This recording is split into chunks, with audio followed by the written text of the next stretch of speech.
Alhamdulillahilladzi hadana li hadza wa ma kunna linahtadiya laula an hadana Allah. Asyhadu an la ilaha illallah wa asyhadu anna Muhammadan abduhu wa rasuluh. Allahumma shalli ala Muhammad wa ala ali Muhammad kama shallaita ala Ibrahim wa ala ali Ibrahim innaka Hamidum Majid. Amma ba'du. Acara pengajian pada bulan Rabiul Awal kita lanjutkan. Acara yang akan kita lalui selanjutnya adalah pembacaan ayat suci Al-Quran, dilanjutkan oleh sambutan Bapak Konsul Jenderal Bapak Muhammad Yusuf. Kemudian dilanjutkan dengan pembacaan Sirah Nabawiyah atau berjanji. Kemudian ceramah inti, yaitu ceramah yang berkaitan dengan acara ini, dan diakhiri dengan doa penutup. Bapak-bapak dan ibu-ibu hadirin yang terhormat,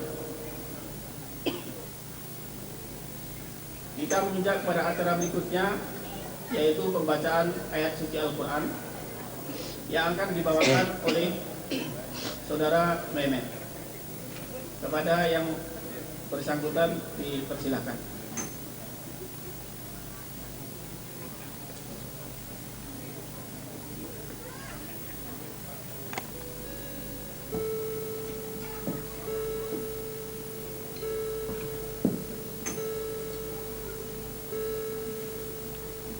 Assalamualaikum warahmatullahi wabarakatuh.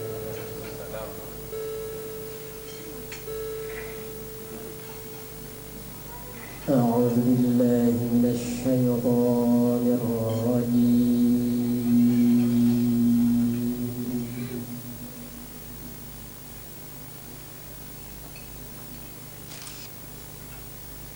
Bismillahirrahmanirrahim.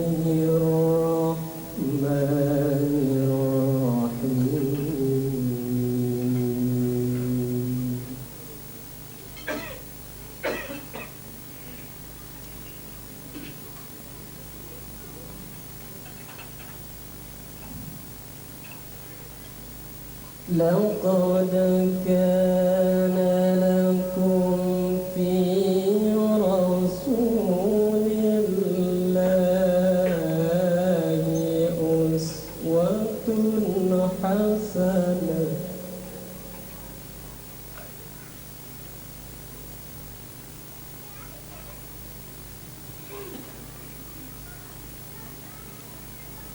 لمن كان يرجو الله واليوم الآخر وذكر الله كثيرا.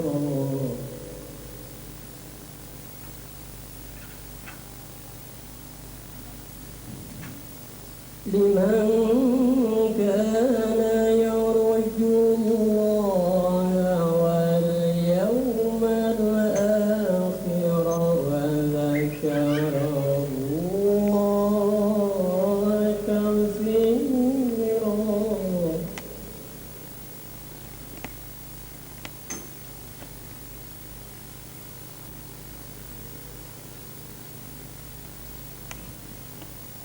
ولما رأى المؤمنون الأحزاب قالوا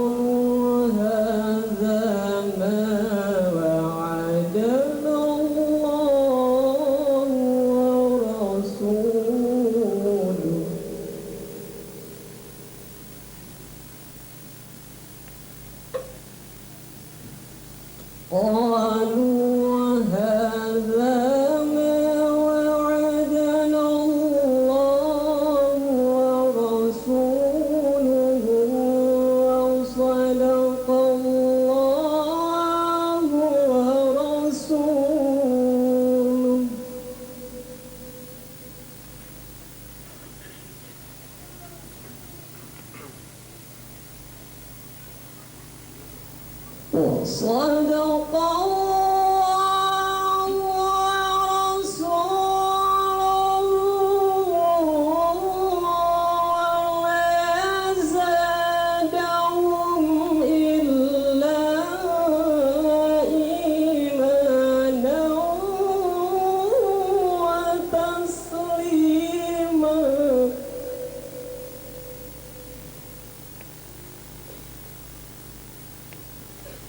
من المؤمنين رجال صدقوا ما عاهدوا الله عليه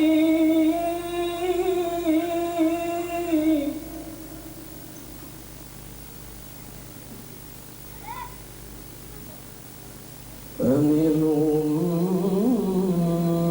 من قضى نحبه ومنهم من ينتظر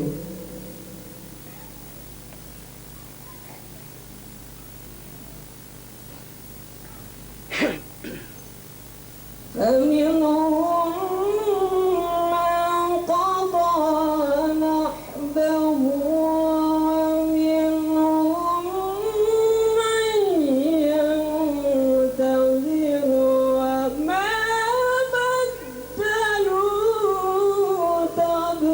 تبديلا وما بدلوا تبديلا صدق الله العظيم السلام عليكم ورحمة الله وبركاته Shadaqallahul azim. Sungguh acara ini adalah untuk mengingatkan kita akan perilaku Rasulullah SAW yang diingatkan oleh Qari tadi. Moga-moga akan mengesan di hati kita. Bapak-bapak dan ibu-ibu, hadirin dan hadirat yang terhormat, kita dengarkan sambutan dari Bapak Konsul Jenderal Republik Indonesia kita, Bapak Muhammad Yusuf. Kepada beliau dipersilakan.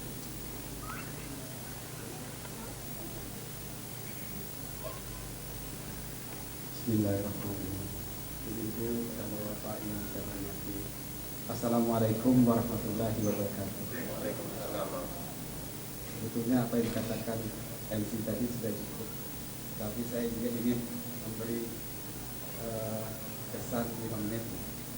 Seperti kita ketahui, riwayat Maulid Nabi ini kalau kita lihat dari Tarek dimulai oleh jenderal besar umat Islam yang bangsa Turki yang sampai sekarang ditakuti oleh orang Barat, yaitu Salahuddin Al-Ayyubi.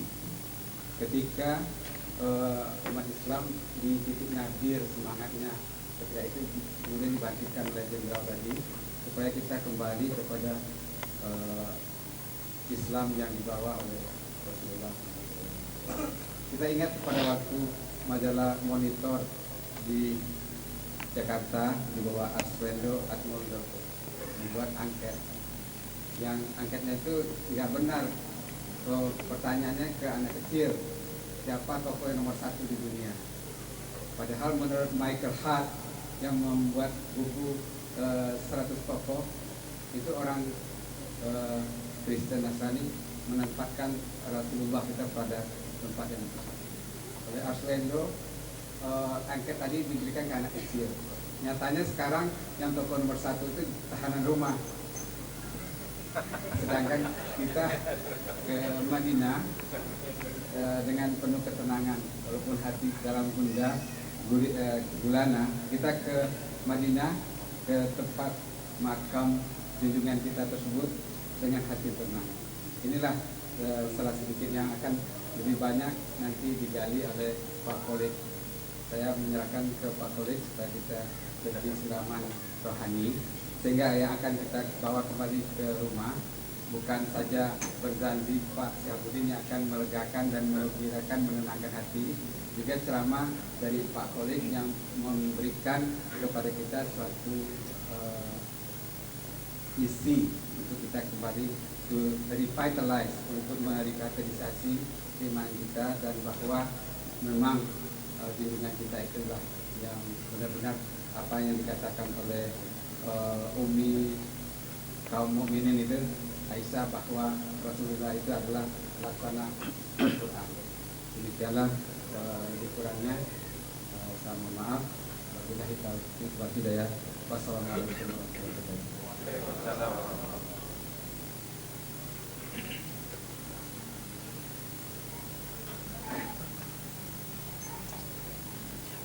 Karena Rasulullah SAW sebagai panutan kita, kita akan mengikuti seseorang, kita harus tahu siapa yang akan kita ikuti itu. Oleh karena itu kita akan diingatkan oleh tim pembaca berjanji yang akan disampaikan oleh Bapak Abdul Muiz, Bapak Ahmad Syihab, Bapak Mahfud Mas'ud, Bapak Mehmet, dan lain-lain yang siap untuk membawakan rincian sirah Rasulullah SAW di hadapan kita. Kepada tim dipersilahkan.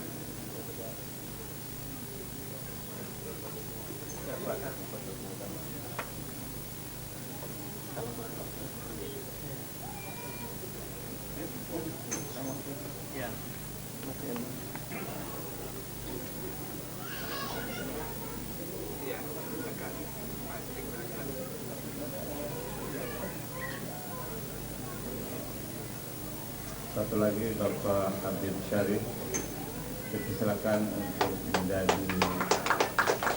pengangkut hari.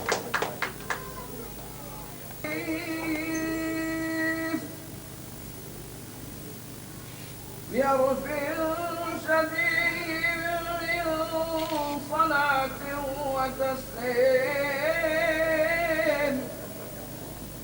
اللهم صل وسلم وبارك عليه.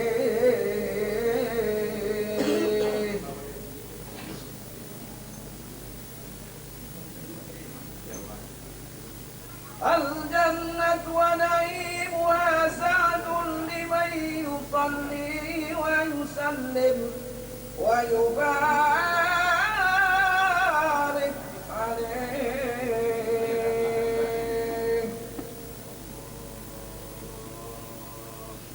بسم الله الرحمن الرحيم.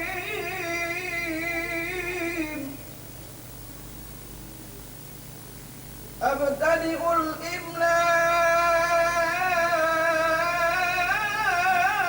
بسم الله العلية مستدرا فيض البركات على ما أناله وأولاه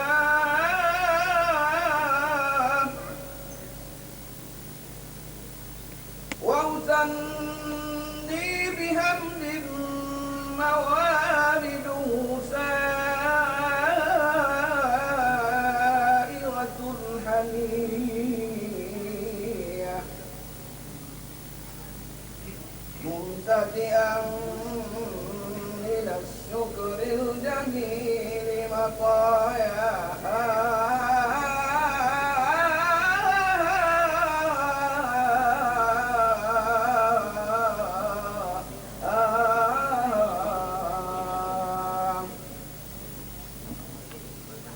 وأصلي وأسلم على النور الموصوف بالتقدم والأولية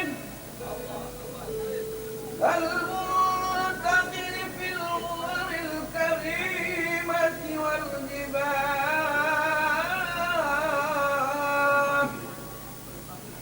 واستمنه الله تعالى رضوانا يخص العطرة الطاهرة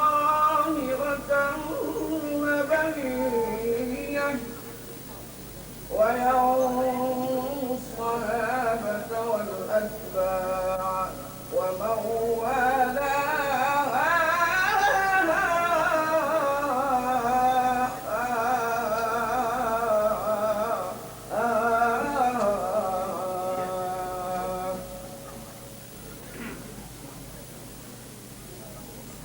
وأستجديه هداية لسلوك السبل الوادئة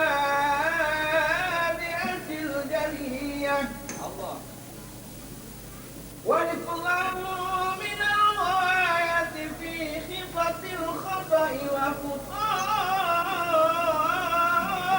وخطاه وأنشر من قصة المولد النبوي برودا لسانا عبقريا لازما من النسب الشريف قدمتها المتابع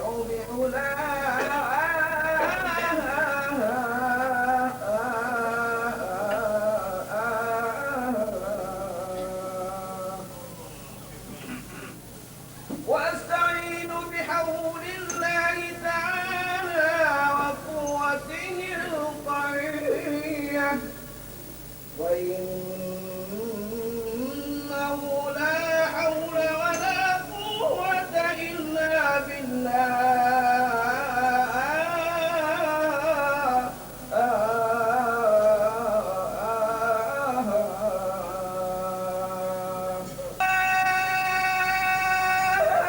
يهم قبره الشريف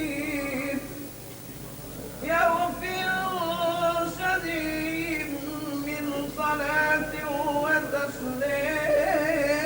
وتسليم اللهم صل وسلم وبارك عليه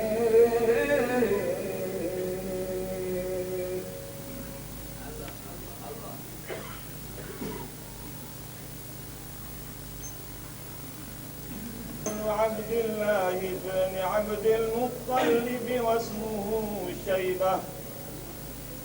واسمه شيبة الحمد حمدت خصاله السنية ابن هاشم واسمه عمرو بن عبد مناف واسمه المغيرة الذي ينتمى الارتقاء لعلياه ابن قصي واسمه مجمع سمي بقصي لتقاصيه في بلاد قضاعة القصية إلى أن أعاده الله تعالى إلى الحرم المحترم فحمى حماه ابن كلاب واسمه حكيم بن مرة بن كعب بن لؤي بن غالب بن فهر واسمه قريش وإليه تنسب البطون القرشية وما فوقه كناني كما جنح إليه الكثير وارتضاه ابن مالك بن النضر بن كنانة بن خزيمة بن مدركة بن إلياس وهو أول من أهدى البدن إلى الرحاب الحرمية وسمع في صلبه النبي صلى الله عليه وسلم ذكر الله تعالى ولباه ابن مضر بن نزار بن معد بن عدنان وهذا سلك نظمت فرائده بنان السنة السنية ورفعه إلى الخليل إبراهيم أمسك عنه الشارع وأباه وعدنان بلا ريب عند ذوي العلوم النسبية إلى الذبيح إسماعيل نسبته ومنتماه فأعظم به من عقب تألقت كواكبه الدرية وكيف لا والسيد الأكرم صلى الله عليه وسلم واسطته المنتقى نسب تحسب العلا بحلاه قلدتها نجومها الجوزاء حبذا يقض سودة وفاخار أنت فيه اليتيمة العصماء وأكرم به من نسب طهره الله تعالى الجاهلية. أورد الزين العراقي والده في مورد الهني ورواه: حفظ الإله كرامة لمحمد أباءه الأمجاد صونا لاسمه، تركوا السفاح فلم يصبهم عار. من آدم وإلى أبيه وأمه سرى نور النبوة في أسارير خرجهم البهية. وبدر بدره في جبين جده عبد المطلب وابنه عبد الله.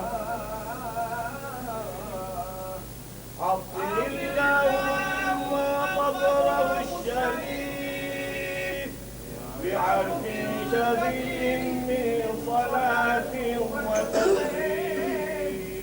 اللهم صل وسلم وبارك عليه.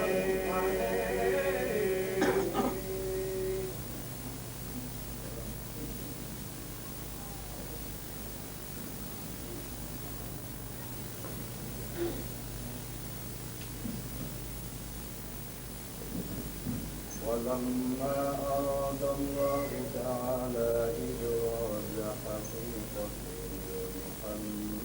محمدية وإظهاره جسمه وروحا من صورته ومعناه،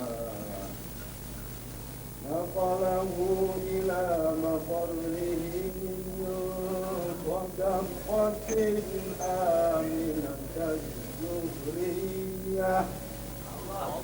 وخصها القريب المجيب بأن تكون أمة المصطفى،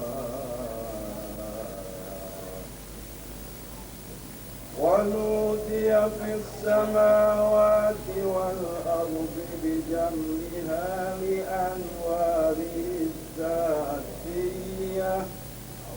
وصبا كل صب بركوب نجم صباح.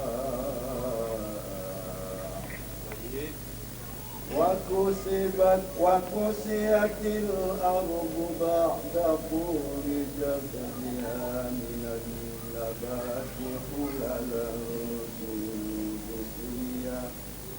وأينعت الثمار وأدنى الشجر بالجان جناح. ونطقت بحمله كل دابة لقريش بفصاح الألسن العربية. وقرت الأسرة والأقلام على الوجوه والأصوات.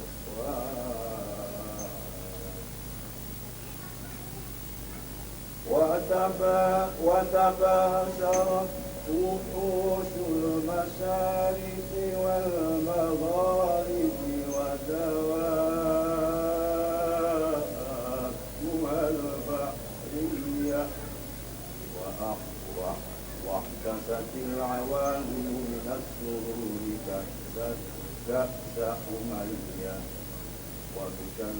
وبشرت الجن بإذلال زمنه وأنتاكت الكهانة ورهبت الرحمانية. ولج بخبره كل حبر خبير وفي خلا حسنه ساء. وأتيت النور في المنام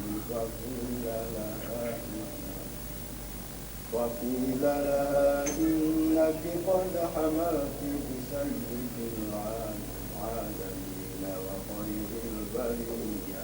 وسميه إذا وضعته محمدا لأنه ستحبس عقباه.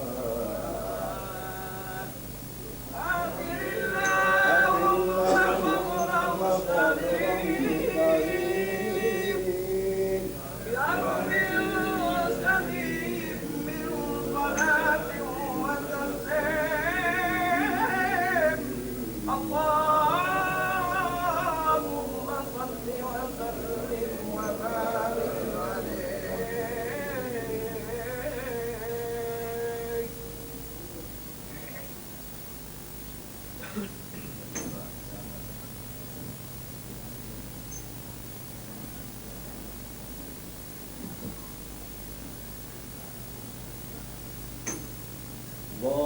صل وسلم وبارك عليه. ولما تم من حمله شهران على مشهور الأقوال المروية توفي بالمدينة المنورة أبوه عبد الله، وكان قد اجتاز بأقواله بني عدي من الطائفة النجارية، ومكث فيهم شهرا سقيما يعانون سقمه وشكواه. ولما تم من حمله على الراجح 9 أشهر قمرية، وآن للزمان أن ينجلي عن صداه، حضر أمه ليلة مولده آسية ومريم في نسوة من الحظيرة القدسية، وأخذها المخاض فولدته صلى الله عليه وسلم نورا يتلألأ تناه. Para hadirin dimohon untuk berdiri dan membaca salawat. Sallallahu ala Muhammad, sallallahu alaihi Muhammad, sallallahu alaihi wasallam, sallallahu ala Muhammad, sallallahu alaihi wasallam, salli wa sallim, sallallahu ala Muhammad, sallallahu alaihi wasallam, sallallahu ala Muhammad, ya Rabbi salli wa sallim.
مرحبا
يا مرحبا أيها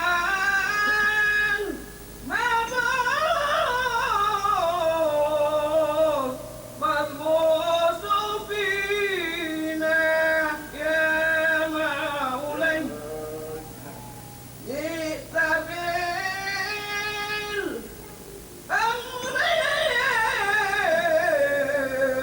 بالأمر المطاع يا مولاي أيها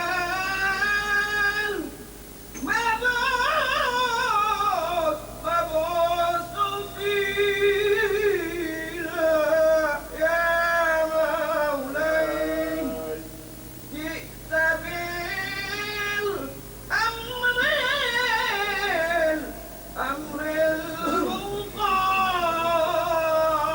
المطاع يا مولاي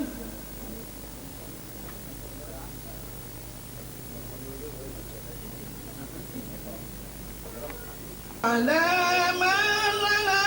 من هل في خير بقاء هل في الخير البقاء para hadirin dipersilakan duduk kembali. يا أيها المشتاقون إلى رؤيا جماله صلوا عليه وسلموا تسليما اللهم صل وسلم وبارك عليه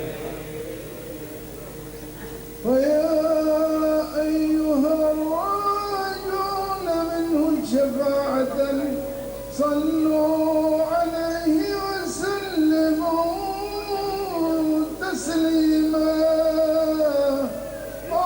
اللهم صل وسلم وبارك عليه ومحيا كالشمس منك مضيء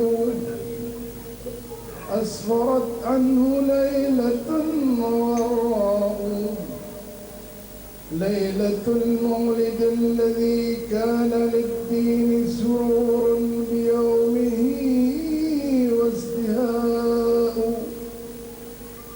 يوم نالت بوضعه ابنة وهب من فخار ما لم تنله النساء وأتت قومها بأفضل مما حملت قبل مريم العذراء مولد كان منه في طالئ الكفر وبال عليهم ووباء وتوالت بشرى الهواتف أن قد ولد المصطفى وحق الهناء هذا وقد استحسن القيام عند ذكر مولده الشريف أئمة ذو رواية وروية فطوبى لمن كان تعظيمه صلى الله عليه وآله وسلم غاية مرامه ومرماه أطر الله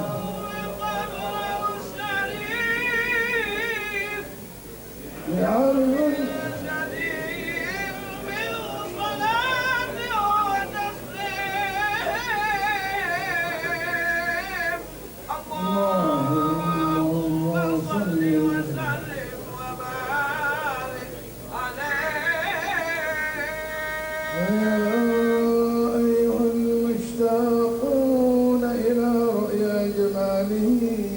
صلوا عليه وسلموا تسليما اللهم صل وسلم وبارك عليه وكان صلى الله عليه وآله وسلم شديد الحياء والتواضع يخصف نعله ويرقع ثوبه ويحلب شاته ويسير في خدمة أهله بسيرة سرية ويحب الفقراء والمساكين ويجلس معهم ويعود مرضاهم ويشيء جنائزهم ولا يحقر فقيرا أدقعه الفقر وأشواه ويقبل المعذر ولا يقابل أحدا بما يكره ويمشي مع الأرملة وذوي العبودية ولا يهاب الملوك ويغضب لله تعالى ويرضى لرضاه ويمشي خلف أصحابه ويقول خلوا ظهري للملائكة الروحانية ويركب البعير والفرس والبغلة وحمارا بعض الملوك إليه أهداه ويعصب على بطنه الحجر من الجوع وقد أوتي مفاتيح الخزائن الأرضية وراودته الجبال بأن تكون له ذهبا فأباه وكان صلى الله عليه وآله وسلم يقل اللغو ويبدأ من لقيه بالسلام ويطيل الصلاة ويقصر الخطب الجمعية ويتألف أهل الشرف يكرم أهل الفضل ويمزح ولا يقول إلا حقا يحبه الله تعالى ويرضاه. وهنا وقف بنا جواد المقال عن اضطراد في الحلبة البيانية وبلغ ضاعن الإملاء في فدافد الإيضاح منتهى.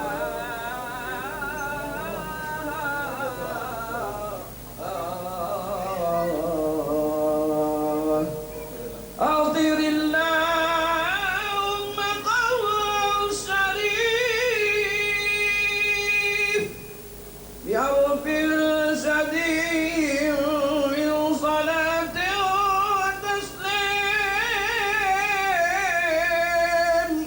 اللهم صل وسلم وبارك عليه.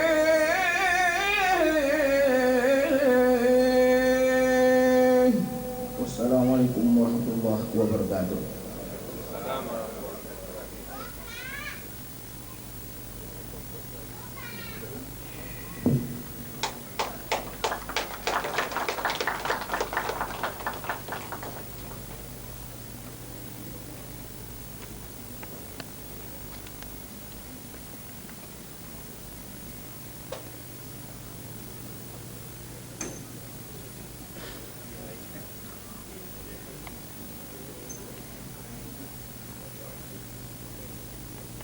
Terima kasih disampaikan kepada beliau-beliau yang telah menyampaikan marhaban. Bapak-bapak dan ibu-ibu hadirin yang berhormat, kita diajak oleh acara berikut ini untuk meresapi lebih mendalam lagi arti dari keberadaan Nabi Muhammad SAW sebagai rahmatan lil alamin, sebagai pembawa rahmat bagi seluruh alam, sehingga acara pada malam hari ini betul-betul akan menggugah lagi keterikutan kita, uswah kita kepada Nabi Muhammad SAW. Oleh karena itu, mari kita ikuti acara berikut ini yang akan disampaikan oleh Bapak Kiai Abdul Khalik. Kepada beliau dipersilakan.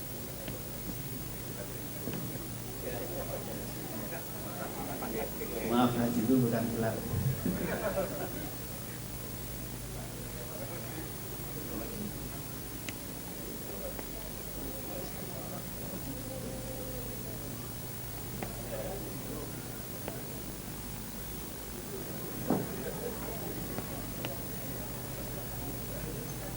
Bismillahirrahmanirrahim. Assalamualaikum warahmatullahi wabarakatuh. Alhamdulillah wassalatu wassalamu ala Rasulillah wa ala alihi wa sahbihi wa man wala amma ba'd. Yang terhormat Bapak Konsul Jenderal RI Bapak Muhammad Yusuf dan Bapak-bapak kepala bidang serta para hadirin, para ibu dan saudara sekalian.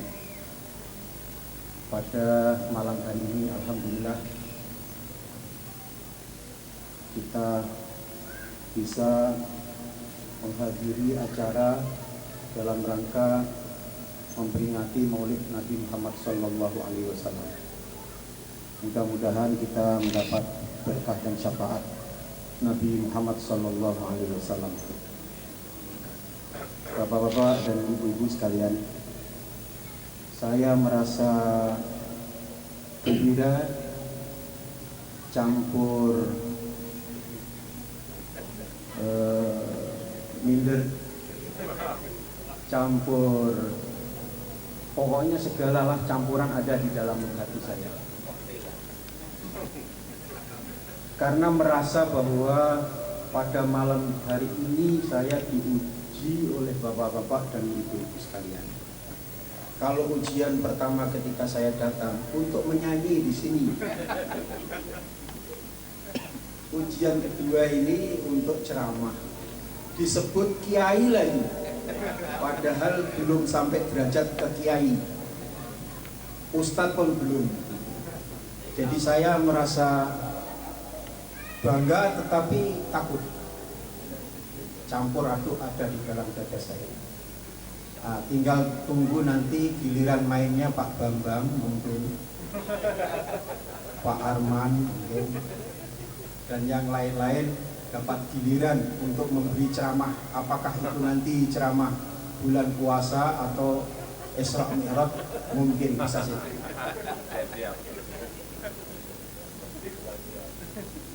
Bicara tentang menguji, tapi ini tidak ada bocorannya seperti Eptanas di tanah air. Saya teringat pada tahun 60-an, tiap ada anak santri pulang dari pondok atau pesantren di kampungnya diuji sama orang kampung, suruh baca berjanji. Jadi kalau tidak bisa baca berjanji, jangan harap anaknya dikasih, bagusnya dikasih. Kalau sudah seperti Pak Muiz tadi, insya Allah 10 anaknya kasih semua. Itu betul itu 60-an 50-an seperti itu. Betapa orang tua kita dulu masih semangat agamanya itu masih. Jadi pulang itu walaupun di pondok itu tidak bisa ngaji, yang penting dia bisa berjanji, sudah beres tadi. Memang roh seneng orang alim, orang pintar itu semangat sekali pada masa-masa itu. Dan sekarang juga begitu, ini modernnya berbeda. Ini berkembang istilahnya. Hingga ada salah satu cerita sebelum kita menginjak masalah Maulid Nabi, ceritanya begini. Karena tadi itu kan suasana kencang terus, jadi ini supaya suasananya agak kendor. Ada orang tua punya anak. Jadi biasanya kalau di kita di adat itu, kalau mau memberi nama kepada anaknya, baca berjanji juga. Jadi anaknya lahir, jadi dia 7 hari langsung potong rambut dan membaca berjanji mau memberi tasmiyah nama. Si orang tua ini kepingin anaknya ini pokoknya yang terbaik di kampungnya, mau mencari nama yang ada di dalam Al-Quran, karena Quran semua baik, pokoknya yang di dalam Al-Quran semua baik, dan itu berkah, Quran itu berkah. Jadi dia mau memberi nama yang ada di dalam Al-Quran. Mengundanglah santri seperti Mehmet diundang baca di sini. Di surat Baqarah itu ada ayat ketika membaca walahmul khinzir, artinya daging babi, kan haram makan daging babi, walahmul khinzir. Tapi karena dia lagunya bagus, terpesona lagu itu, stop, nama anak saya kasih nama lahmul khinzir.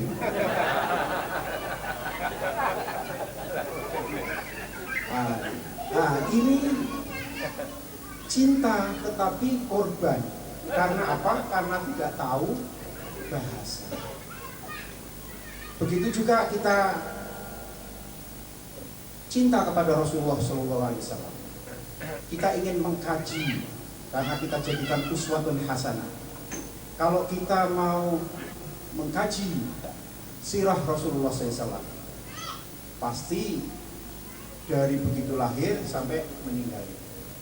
Kalau usia 63 tahun berarti berapa buku yang ditulisnya, berapa kitab yang harus dibacanya. Kalau hanya 1 jam, 2 jam mungkin tidak cukup. Apalagi beliau merupakan rahmatan lil alamin. Banyak tuntunan-tuntunan yang harus dikaji, tidak akan cukup. Tapi kalau kita tengok di segi sejarah, kita bisa bagi. Yaitu ketika sebelum bi'tsah, ketika lahir, kemudian sampai dia diutus, kemudian dari diutus hingga hijrah, terus hingga dari hijrah hingga meninggal, bisa dibagi. Kalau kita mau mendalami pada lahir Rasulullah SAW sebagai orang yang ingin mengetahui secara jelas dengan baik, perlu juga mengerti kondisi situasi pada zaman itu, di tempat itu. Taruhlah umpama sekarang saya ada berita kalau Pak Kholik saya lihat di pasar, tahu-tahu teriak-teriak, marah-marah, teriak-teriak, marah-marah. Kalau didengar orang bahwa apa itu, dia sudah haji, tahu-tahu di tengah pasar dia teriak-teriak, marah-marah. Orang yang dengar bahwa saya teriak-teriak marah pasti mengecam, mengapa dia orang begitu sudah tua teriak-teriak marah kayak orang gila. Bisa jadi seperti itu karena tidak tahu kondisi situasi pada saat saya mengapa bisa marah-marah begitu. Atau seperti juga tahu-tahu ada ustadz kencing lari kencing kebirit-birit, terus diceritakan itu ustadz itu ya kencing lari begitu.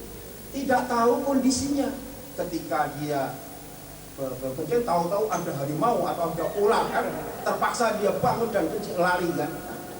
Kalau tidak tahu kondisi seperti itu, pasti dia serba nyalahkan saja. Begitu juga kita perlu melihat kondisi pada saat itu. Karena kita semuanya tahu bahwa Allah Subhanahu wa Ta'ala mengutus seseorang atau mengutus Rasulnya itu kalau dulu adalah pada kaum khusus ya. Tapi kalau Rasulullah diutus untuk lil alamin, umat seluruhnya. Kondisi Arab pada waktu itu, kalau ditinjau di segi agama, dianat ya, di agama sudah banyak nyimpang dari din Hanif yang dibawa oleh Nabiullah Ibrahim. Khususnya di Jazirah Arab, dari Yaman sampai ke Syam itu sudah menyimpang jauh. Apalagi yang ada di lembah di sekitar Makkah, di Makkah itu sendiri. Maka konon ketika Rasulullah membuka Fathu Makkah itu, didapati di sekitar Ka'bah itu 360 arca ya, patung, yang mana patung itu disembah oleh orang-orang, tiap kabilah mempunyai patung sendiri. yang alasannya pada waktu itu liyuqarribuna ilallah. Jadi untuk mendekatkan dirinya kepada Allah. Tetapi lama-lama menjadi patungnya itulah yang disembah. Bahkan ada patung yang dari makanan yang disembah, ada patung yang dari batu, ada patung dan macam-macam. Jadi kondisi agama seperti itu sudah nyimpang jauh dari apa yang telah dibawa oleh Nabiullah Ibrahim.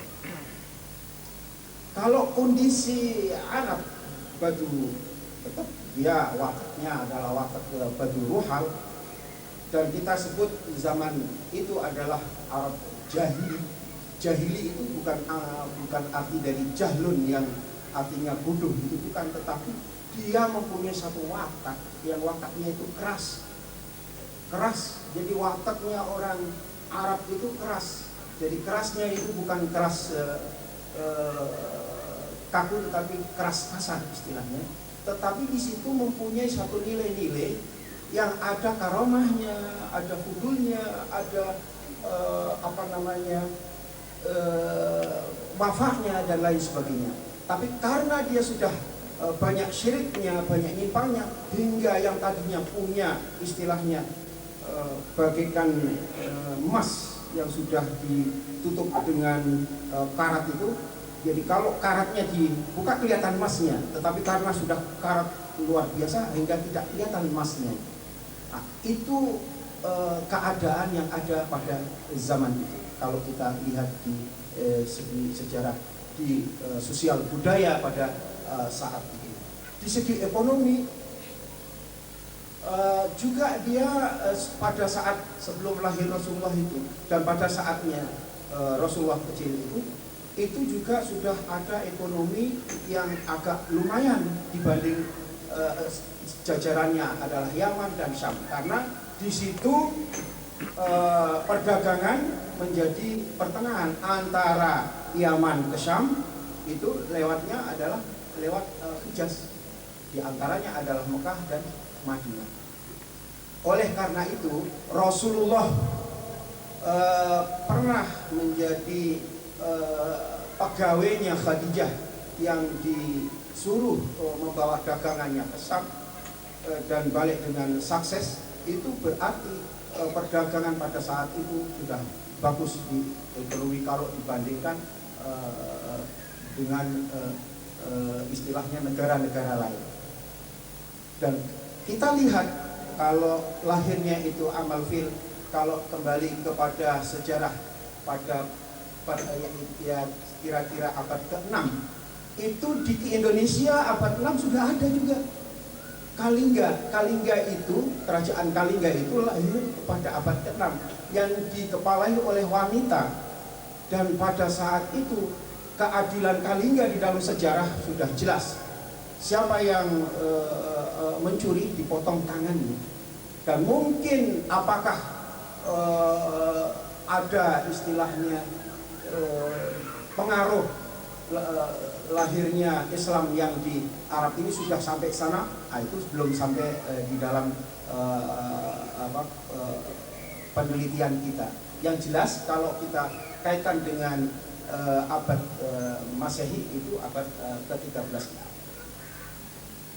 Bapak-bapak dan ibu-ibu sekalian, mari kita mulai. Kalau nasab Rasulullah SAW itu jelas, maka Rasulullah mengatakan bahwa saya termasuk orang yang dipilih oleh Allah Subhanahu wa Ta'ala dari keluarga Adam dan seterusnya yang paling terpilih di situ hingga memilih Nabi Ibrahim. Dari Nabi Ibrahim dipilih Nabi Ismail dan seterusnya hingga ke Adnan. Terus ke Quraisy, dari Quraisy dipilih Nabi kita yaitu Muhammad Sallallahu Alaihi Wasallam. Namanya Muhammad atau Ahmad di dalam Al-Quran disebutkan. Lahir pada Rabiul Awal, di dalam sejarah itu disebutkan Rabiul Awal bulan 9, ada yang mengatakan 12 Rabiul Awal, dan amal fil, jadi 50 tahun setelah kejadian peristiwa fil. Peristiwa Fir itu adalah peristiwa Abrahah ketika mau meruntuhkan Ka'bah. Jadi ada dua peristiwa yang dialami oleh kakek Rasulullah, yaitu Abdul Muthalib. Pertama adalah masalah lahirnya Abdullah, yaitu bapaknya Rasulullah SAW, bapaknya Nabi Muhammad itu namanya Abdullah, kawin dengan Siti Aminah, melahirkan Muhammad. Itu ada peristiwa. Terus kemudian peristiwa tentang Abrahah itu dialami pada Abdul Muthalib.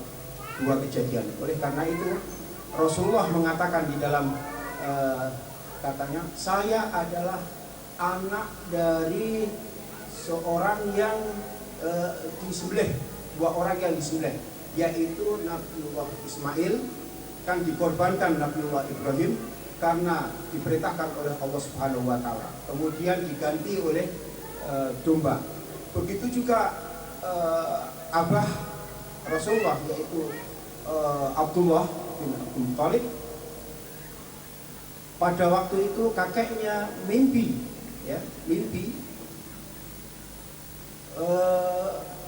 supaya menggali di tepi Zam-Zam, ya.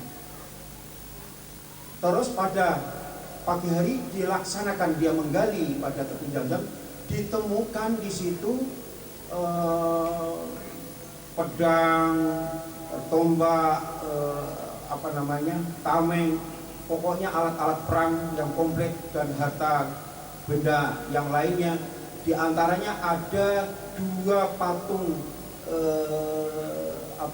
kijang emas, kemudian diambilnya dan ditaruh di pintu Ka'bah.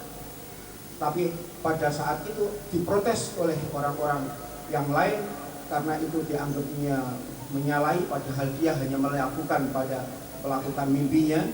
Kemudian diputuskan oleh kahin.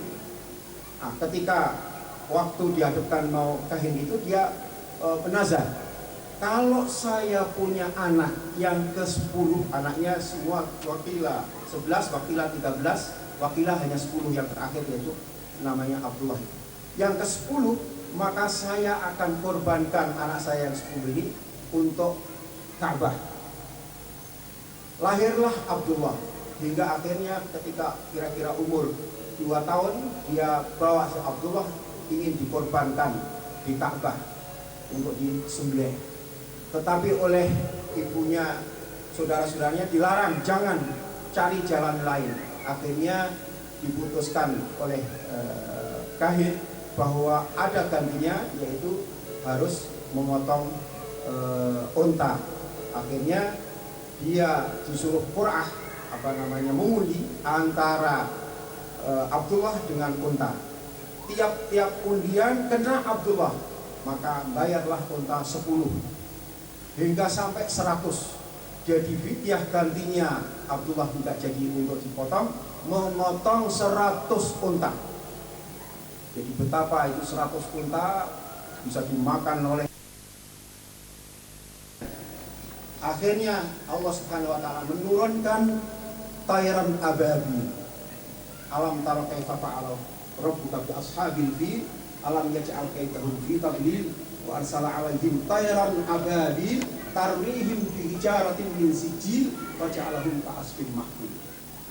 Di sayapnya kanan bawa satu biji batu, kiri biji batu, cengkraman yang batu dilemparkan pada gajah, pada orang pasukan, hingga mati semuanya. Dan wakilah Abrahah itu sampai sana juga terus mati sampai sana. Jadi itulah kekuasaan Allah Subhanahu wa taala. 50 tahun kemudian lahirlah Rasulullah Shallallahu alaihi wasallam. Tadi seperti yang dibacakan di dalam Al-Barzanji tadi, bahwa beliau umur 2 bulan bapaknya meninggal karena diutus oleh ayahnya pergi berdagang ke Syam, wakilah ke Madinah untuk pulaan kulaan itu bahasa apa ya? Itu bahasa Jawa. Pokoknya apa itu? Kulaan lah ya. Tamer itu korma, mendatangkan korma. Tetapi beliau meninggal di Yasrib. Nah, kemudian Rasulullah ketika itu disusui juga nggak tahu apa itu disusui. Arba'atu Halimah, jadi diasuh oleh Halimah karena ditetai. Mengapa adat Arab dulu itu saling menyusukan anaknya kepada orang lain? Jadi adatnya dulu karena belum ada susu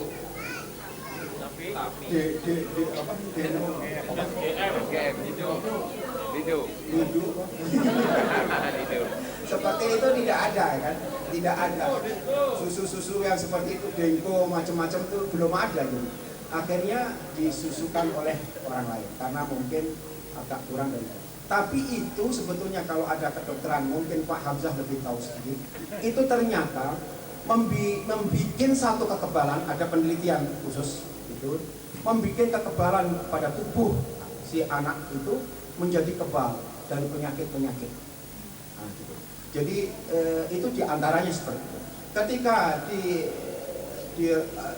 di bawah Rokaah Halimah sekitar umur 4 tahun, dia bermain-main di sekitar Ka'bah di situ dengan anak-anak yang lain. Terjadi kejadian bahwa ada orang yang datang mengambil Rasulullah, mengambil Muhammad, kemudian dibelah dadanya, diambil hatinya dan dicuci dengan air Zam-Zam. Tapi anak-anak ini takut, katanya Muhammad mati, Muhammad lapor kepada Halimah. Halimah saking ketakutan lari pirit-pirit, ternyata tidak jadi apa-apa, sehat walafiat. Setelah kejadian itu Muhammad dikembalikan kepada ibunya Aminah karena takut kalau terjadi apa-apa. Kemudian setelah sama Aminah ketika umur 6 tahun dibawa ke Yasrib untuk menengok kubur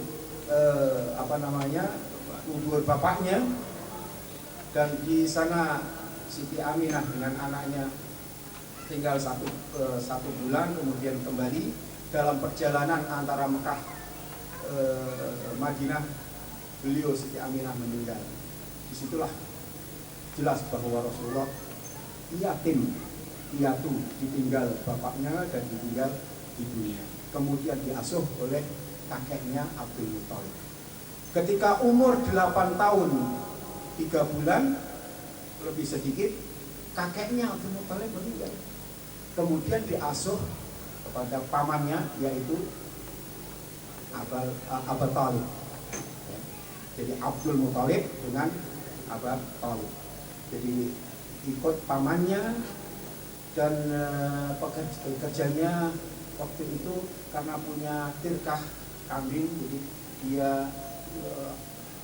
angon mengembala kambing, terus mengembala. Jadi sudah dari kecil sudah belajar mengembala.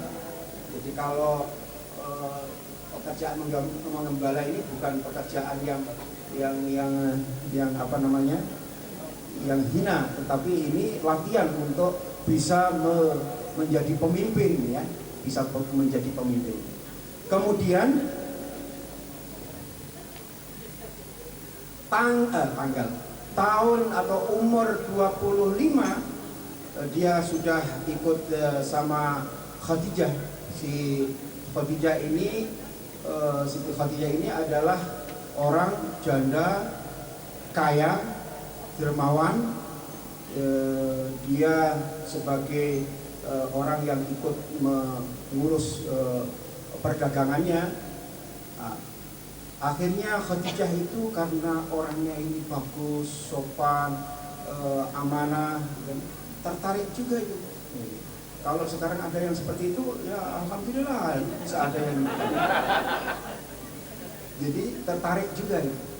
Akhirnya bisa kawin dengan Khadijah. Khadijah umur 40, Rasulullah umur 25. Perbedaan umur tua, perempuannya lebih tua daripada lakinya. Kalau kita sekarang ingin perempuannya lebih muda, kitanya lebih tua. Wajar-wajar kemanusiaan. Tetapi Rasulullah SAW atau Siti Khadijah, walaupun dalam kondisi yang seperti itu, kaya dan ini adalah bekas bekas pegawainya, tidak merasa tinggi. Alisinya dia menghormati suaminya, hormat yang luar biasa. Nah, ketika umur 35 tahun ada kejadian selar, kemudian Quraisy ingin merehab Ka'bah yang semula hanya 9 meter dan tidak ada atapnya. Orang Quraisy ingin merehabnya, ditinggikan sampai 15 meter dan diberi atap. Disepakati kabilah semua, terus dibangun, direhab. Jatuh ketika mau meletakkan Hajar Aswad, bertengkar di situ. Masing-masing ingin mempunyai keistimewaan untuk meletakkan Hajar Aswad. Sampai 2 hari 2 malam tidak putus.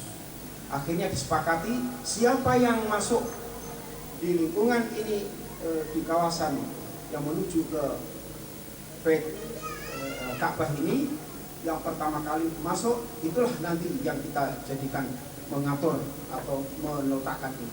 Akhirnya disepakati semua kabilah terutama para pendidik Quraisy. Ternyata yang datang kelewang adalah Al-Amin, yaitu Muhammad yang dijuluki pada waktu itu Al-Amin, Rasulullah Shallallahu Alaihi Wasallam. Sudah begitu melihat Al-Amin, semuanya lega. Karena apa? Karena dia memang Al-Amin. Jadi sudah percaya orang-orang ini. Begitu lihat orangnya saja sudah percaya. Tapi kalau ibu-ibu, bapak-bapak sekarang melihat saya, belum percaya itu. Tapi kalau melihat yang lain mungkin sudah percaya. Terus akhirnya Muhammad didatangi, kamu sekarang yang harus meletakkan ini, dan kita sepakat dan rela untuk kamu meletakkan Hajar Aswad ini. Kemudian bagaimana kebijaksanaan Rasulullah? Tidak langsung dia ditaruh begitu, tidak. Akhirnya sorbannya digelar, dibentangkan, diletakkan batu itu di atas sorbannya, dan masing-masing kabilah megang pucuk dari sorbannya, disuruh mengangkat. Setelah dekat di tempat Hajar Aswad itu, dialah yang meletakkannya. Ini betapa hakimnya bijaksana seorang pemimpin, dan ini sebagai akhlak daripada Rasulullah SAW.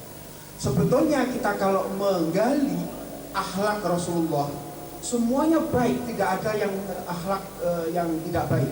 Karena memang Allah Subhanahu Wa Taala ingin menjadikan ini suri tauladan, orang yang dipilih. Jadi semua gerak-geriknya, ukhluknya, sampai mesemnya, ketawanya, semua itu baik. Tidak ada ketawa ngakak-ngakak seperti saya. Mesem sedikit saja, mesem saja sudah orang senang semuanya. Itu. Jadi lain kan. Kalau kita mau jadi artis, 2 minggu kita di cermin baru belajar bagaimana mesem. Mesem itu ada aturannya. Mesem ke sini, ke kiri, ke kiri. Mesem yang itu kan mesemnya lain, alisnya mencemooh. Tapi kalau mesemnya lain kan. Kalau mesemnya yang karena ada seneng cinta atau apa gitu kan lain lagi kan. Itu mesem ada macam-macam. Tapi Rasulullah punya satu mesem yang semuanya membikin tenang begitu, membikin tenang. Ada disebutkan wakana tabassuman. Nah, pokoknya itulah orang kapal itulah. Itu semua perilaku Rasulullah SAW dicatat di dalam sejarah, dan kita bisa tiru itu kebijaksanaan Rasulullah SAW. Dengan banyaknya seperti itu, akhlak-akhlak yang seperti itu, tidak di dalam Al-Quran mengatakan akhlaknya itu begini, karim. korama atau ini tidak karena banyaknya, tapi cukup dengan kata yang simpel. Wa kana khuluquhul Qur'an. Akhlaknya adalah Al-Qur'an. Jadi ajaran-ajaran Al-Qur'an itu merupakan cerminan daripada akhlak Rasulullah SAW. Bagaimana dia menghadapi manusia dengan manusia, menghadapi orang tua kepada anaknya, orang tua pada adiknya, orang pada istrinya, dan lain sebagainya. Itu kita bisa menggali dari Al-Qur'an. Oleh karena itu Allah Subhanahu wa ta'ala mengatakan, wa ma arsalnaka illa rahmatan lil alamin. Saya tidak mengutus kamu hai Muhammad kecuali untuk memberi rahmat kepada seluruh alam. Sampai semut pun mendapat rahmat dari Allah, dari Rasulullah, ajaran yang diberikan. Jadi berarti membawa Islam sebagai ajaran, sebagai tuntunan, bukan sebagai buku ilmu, buku sejarah, tetapi mengandung ilmu dan mengandung sejarah, dan merupakan hudan lil muttaqin. Hudan lil muttaqin. Jadi orang yang muttaqin itu memang bisa dapat petunjuk dari Al-Quran. Tapi kalau dia tidak muttaqin, bagaimana dia bisa mendapat petunjuk? Oh, dekat dengan Al-Quran aja tidak, boro-boro dekat baca pun tidak. Bahkan kalau ada TV baca Al-Quran, dimatiin TV-nya, ganti dangdut, lela lela legong seperti itu. Kalau sudah seperti itu, jauh dari petunjuk Allah Subhanahu wa ta'ala. Iya kan? Iya apa tidak ini? Saya kira iya, karena saya sendiri begitu. Oleh karena itu Rasulullah sendiri berkata, bu'istu li utammima makarimal akhlak. Jadi intinya diutus itu untuk menyempurnakan akhlak. Jadi di sini pokok mengapa di dalam pendirian satu negara asasnya adalah takwa, modalnya adalah akhlak. Karena tanpa akhlak, tanpa takwa, hancur semuanya. Semua teori yang dibikin itu bisa saja di dalam konsep bagus, tetapi kalau akhlak sudah modal madin, takwa tidak ada, hancur. Itu intinya. Kita kalau kepingin untuk tidak hancur, rumah tangga juga begitu. Saya ambil, saya kalau terlalu besar kalau mengambil negara atau satu organisasi, rumah tangga saja. Antara suami dengan istri, kalau tidak dimodali dengan takwa, dengan akhlak yang baik antara suami dengan istri, itu akhlaknya yang baik, hubungan dia dengan suaminya, dia dengan istrinya dengan akhlak yang baik, tidak saling singgung menyinggung, unggah-ungguhnya ada, kekal sampai tua, sampai masuk liang kubur. Mengapa bisa terjadi perceraian? Karena akhlaknya satu sama lain menyinggung di antara satu sama lain. Benar. Dan tidak dibekali oleh takwa. Karena si istri merasa bahwa anaknya orang kaya, dan dia ini dulu modalnya di sekolahnya dibayarin sampai jadi sarjana, walaupun umpama. Bangkitkan suami karena sudah menjadi sarjana, sudah pegawai eselon 2, eselon 1 umpama, merasa istrinya sudah tidak bisa memberi lagi, cari lagi, jadi kacau. Ini karena tidak ada akhlaknya. Iya apa tidak? Ya. Tetapi selama akhlak itu ada di antara kita semua, insya Allah aman. Aman. Dengan takwa itu aman. Jadi modal itu intinya tadi sudah disampaikan oleh Bapak Muhammad Yusuf. Saya sebetulnya hanya menggarisbawahi saja, ceritanya panjang sampai saya kepingin ini. Sebetulnya hanya kepingin ngomong dua hal itu. Perlu kita mulai jaga akhlak kita masing-masing. Kita beri didikan kepada anak didik kita, keluarga kita dengan akhlak karimah, mencontoh dari Rasulullah Shallallahu Alaihi Wasallam karena uswatun hasanah, dan sudah dijelaskan bahwa akhlaknya adalah khuluquhul Quran. Jadi berarti apa? Kita harus pegangan, bercermin ajaran-ajaran Al-Quran, dan kita bekali masing-masing pada diri kita dengan takwa. Takwa itu bukan artinya takut kepada apa saja yang akan terjadi dan takut kepada Allah, tetapi iman. Tanpa ada iman yang kuat, kita akan hancur, hanyut dengan zaman. Apalagi sekarang konon kabarnya sudah mencapai globalisasi, menghadapi umat ini, menghadapi tantangan zaman abad 21 milium kedua, berarti semuanya serba canggih. Kalau dulu kita lihat laki perempuan itu berjumbu-jumbu harus kelihatan seperti itu, tapi kalau sekarang tanpa kelihatan, dengan bayang-bayangan saja bisa berjumbu-jumbu, bisa merasakan satu kenikmatan dengan bayangan-bayangan saja.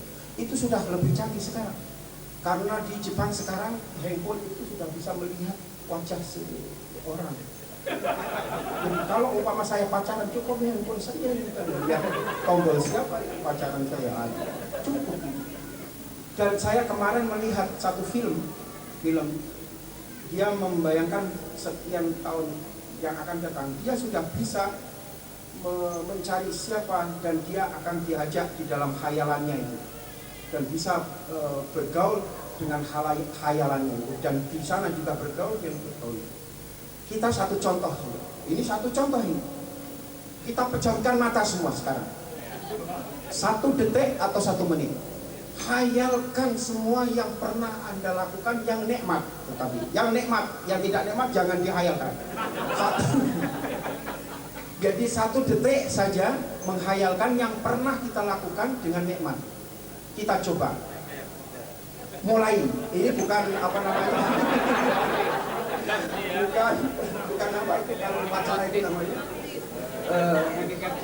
bukan meningkatkan cipta, tidak, tapi mau mencontohkan, membuktikan bahwa itu benar-benar bisa. Kalau itu bisa diciptakan, maka teknologi itu akan bisa merambah ke sana. Coba sekarang 1 detik saja mulai. Berarti 1 detik tadi merasakan nikmat semua kita.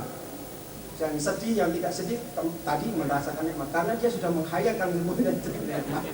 Jadi saya sudah mengajak Bapak Ibu semua untuk merasakan nikmat pada 1 detik tadi. Nah, mudah-mudahan kenikmatan yang 1 detik tadi bisa memberikan satu renungan yang panjang, bisa merubah sikap kita kembali ke ajaran yang sudah digariskan oleh Rasulullah Shallallahu Alaihi Wasallam. Saya kira saya tidak panjang lebar karena waktu sudah malam. Mudah-mudahan apa yang saya sampaikan ini bisa membawa kita semua kepada jalan yang benar, dan kita selalu diberi rahmah, hidayah, dan lindungan dari Allah Subhanahu wa Ta'ala. Begitu juga kepada keluarga-keluarga kita, anak-anak kita, dan mari kita sebarluaskan, ajak semua kerabat kita, anak keluarga kita untuk bisa mencintai Rasulullah Shallallahu Alaihi Wasallam. Dengan modal cinta kita kepada Rasulullah Shallallahu Alaihi Wasallam akan mendekatkan kita kepada pribadi Rasulullah, dan akan mendekatkan kita, bisa memberikan satu cerminan-cerminan pada diri kita, pantulan-pantulan kepada diri kita, dan kita bisa mendekat kepada Al-Quran. Karena dengan cinta kepada Rasulullah kita bisa mendekat Al-Quran dan bisa melakukan apa ajaran-ajaran di dalam Al-Quran, dan bisa meraih ketakwaan yang digariskan, yang dicerminkan, dimaktubkan di dalam Al-Quran. Akhir kata, wabillahi taufiq wal hidayah. Wassalamualaikum warahmatullahi wabarakatuh.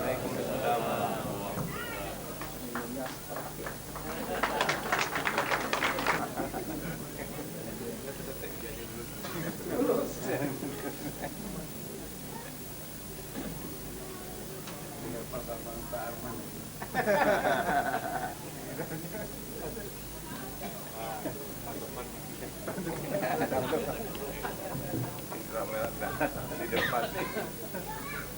terima kasih sebesar-besarnya kita sampaikan kepada Pak Kiai. Moga-moga apa yang disampaikan tadi telah dikantongi oleh dalam hati kita semua, sehingga kita akan semakin mencintai Rasulullah SAW. Tetapi bapak-bapak dan ibu-ibu sekalian, hadirin dan hadirat, bahwa ada pepatah bahasa Jawa mengatakan witing tresno jalaran saka kulino, bahwa apa itu? Apa itu? Enggak tahu. Pokoknya begitu. Witing tresno jalaran saka kulino. Oleh karena itu, bagaimana kita mencintai Rasulullah SAW jika kita tidak kulino, tidak rajin membaca tentang diri Rasulullah SAW, tentang pribadi Rasulullah SAW. Oleh karena itu, mumpung kita masih dekat dengan kelahiran Nabi Muhammad SAW, tempat kelahiran Nabi Muhammad SAW di Makkah, alangkah baiknya kalau kita memprogramkan diri lebih mencintai dengan cara membaca Sirah Nabawiyah Rasulullah. Banyak sekali buku-bukunya, baik yang berbahasa Arab ataupun bahasa Inggris, dan yang diterjemahkan dalam bahasa Indonesia juga sudah banyak. Saya minta maaf menggarisbawahi dari yang disampaikan oleh yang sudah tadi. Moga-moga ini betul-betul bisa dikantongi dalam hati kita semuanya. Kemudian bapak-bapak dan ibu-ibu sekalian, hadirat dan hadirin, bahwa acara yang pada malam hari ini akan ditutup oleh sebuah doa yang akan disampaikan oleh Ustadz Husein Muhammad Abu Bakar, sekaligus akan menutup acara pada malam hari ini. Dari saya sebagai protokol, kurang lebihnya kami minta maaf, dan kepada Ustadz Husein Muhammad Abu Bakar dipersilahkan.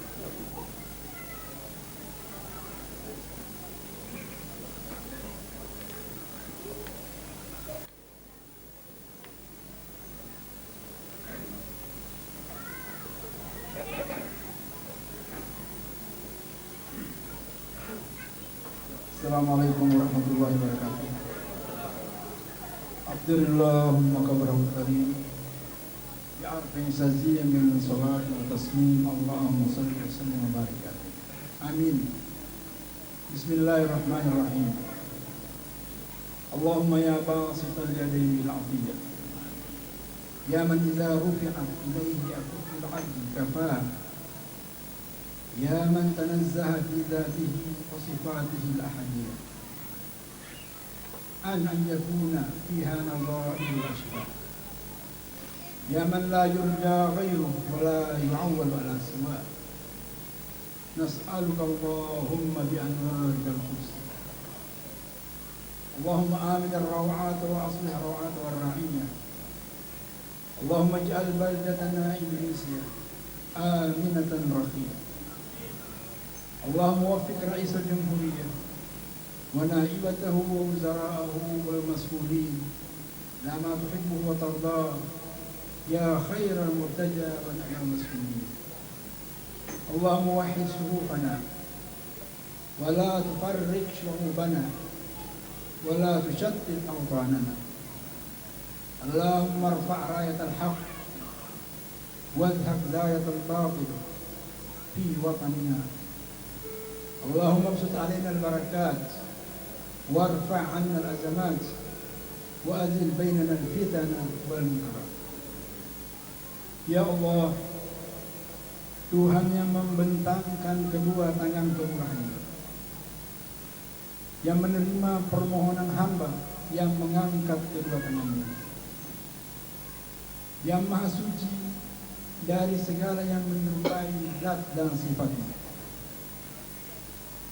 yang tidak diharapkan pertolongan dan perlindungan melainkan daripadanya.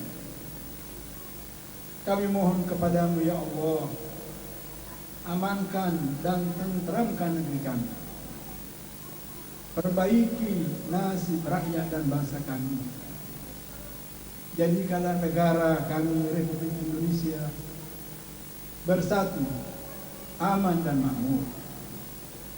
Ya Tuhan yang Maha Agung, berilah taufik kepada kepala negara, wakil kepala negara, para menteri dan pejabat tinggi negara untuk bekerja sesuai dengan yang Engkau cintai dan yang Engkau ridhai.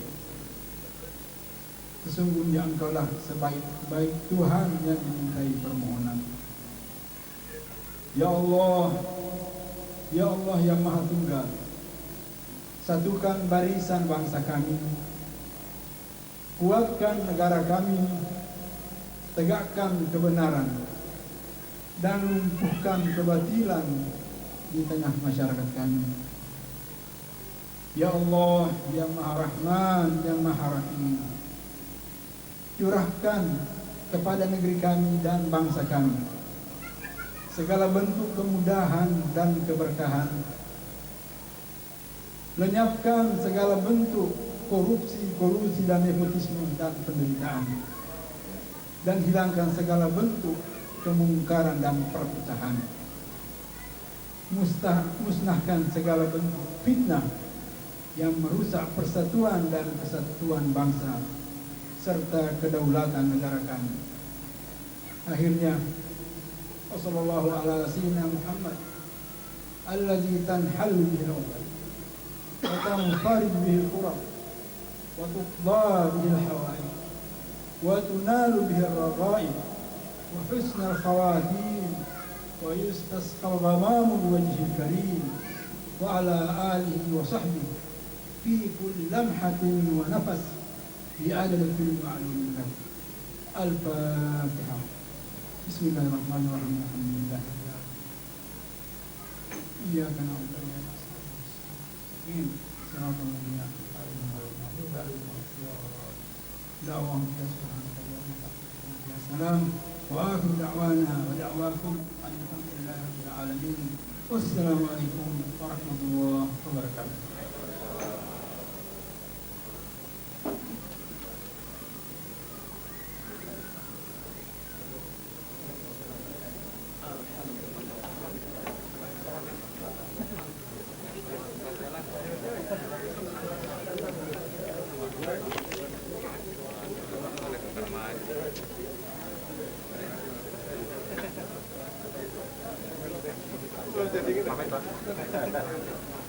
Berapa ini?